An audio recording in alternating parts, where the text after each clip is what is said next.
Hello everyone, you've seen me speed run this Halo set, so now it's time to slow things down and actually get to see what I'm doing because this video is like 8.5 minutes.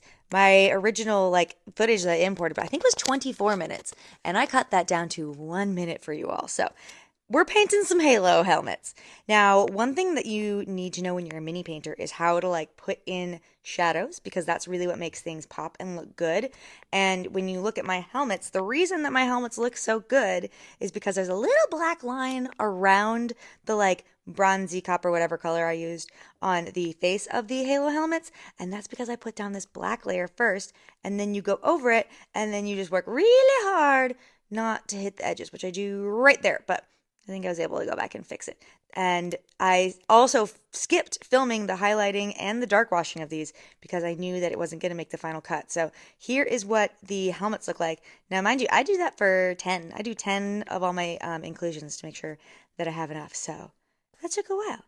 But that's why, we have this casual longer version. Now for the energy swords, they are two-sided. And instead of flipping them all around in my fingers, I just do one side and then let it dry and then flip over and do the other side. And then I also colored the middle part, which I cannot remember the name of, the part that you hold. That's not the hilt, is it? Who knows? No one knows. I colored that silver. And now I'm coming back in with a slightly lighter blue and a very fine detailed brush to add just some little lines across it to give it more of that dynamic, crackly look of the energy sword. Fun fact, I have never played Halo, so I had to do a lot of Googling here. There was a lot of looking things up, hoping I'm saying the right words because I forgot to double check the names of things before I started filming this. But I mean, you all get it. You're here for a reason.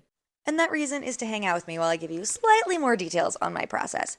So this is my kind of OG Galaxy design that I came up with back in 2019 when no one shared their techniques. We all just kind of posted on Instagram and were like, wow, that's amazing. But we didn't really ask each other how you did things. So I was like, well, how am I going to do this? This is how I did it. I mixed up it's a translucent black, so I guess it's really a very dark gray, and I added a little bit of hollow. You also noticed that I scraped some of my stick onto that Triceratops there. There was going to be too much hollow in the black, and you're like, Lauren, I can't see the hollow. I know, but trust me, this was the perfect amount.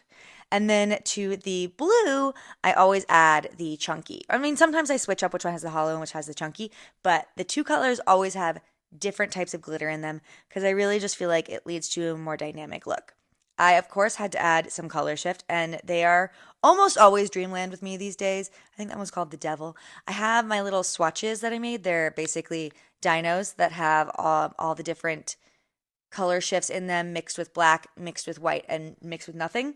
So I saw that one first and was like, I think that one looks really great. And then for some reason, I went for this teal, which I bet it looks different once it's in there because I didn't have teal as my kind of mood board color in this set. It's mainly black and gray. So I believe in past Lauren, she definitely checked the swatches and was like, that's going to look great.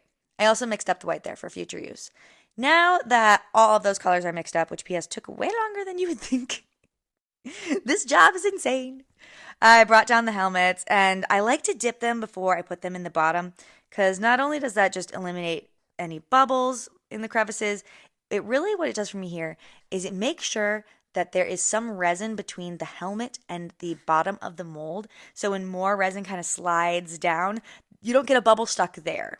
So does that make sense? Because that's, I think, one of the reasons why I really do dip things ahead of time versus putting it in and then pouring the resin over it. So once we had all those in there, I didn't put a helmet in the D4. I talked to the buyer and I was like, I don't think we can fit a helmet and an energy sword in the D4. So I had them pick and they picked to have the energy sword in there. So next, I'm just going to be putting one in each of the dice. A lot of times, I'll put multiples of things in the D20, but because everything's just in a window here and the back fill of the dice is going to be a whole different design, I really wanted to keep it very minimalist and compact in that window. So now you see me fiddling with how I wanted the energy sword to fit. I was like, oh, can I have it balanced there? No, it always slides down. I need to make sure it's exactly where I want it to be. And I got it kind of wedged in there so that I had it in the right spot. Next, what followed was what felt like 20 minutes of me checking all of the helmets and the swords to make sure they were at the angle that I wanted, in the corner that I wanted, with enough resin to make a window, and see how I kind of put it on a little angle there. When you come back here, I've already done that, and all of them are at their own little like weird angle because that took me a while. And the whole point of it is that I want the resin to start to really solidify so it can hold its own in there. And I wanted it to stay in a corner. So if I had had them sitting flat, they would have just kind of slid everywhere. But because I kept them on that angle, it really keeps them in the corner there.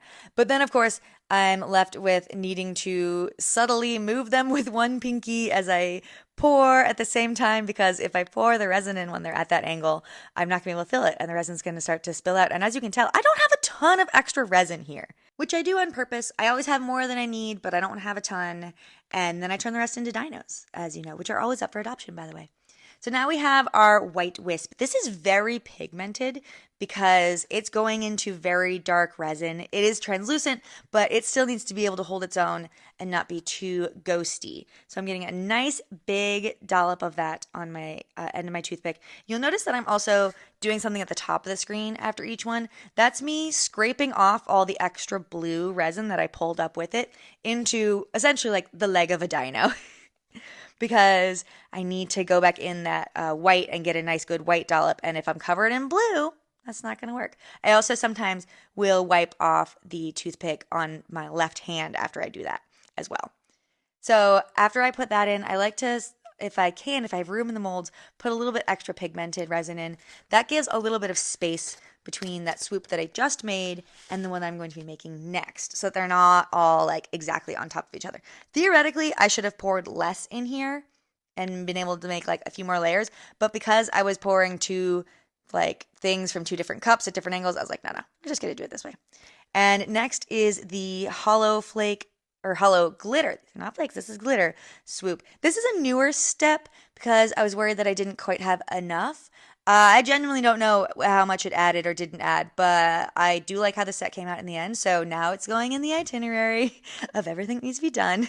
Next is a silver swoop. Sometimes if the color palette is more of a warmer color palette, this is a very cool color palette with like the gray and the black, I will do gold instead, but this was definitely a silver, and you can also see higher up in that little cup that I haven't mixed in that I had tried mixing silver into the white that I'd made before, but then you kind of cover up the silver with the white pigment, and I was like, gosh darn it, Lauren, no.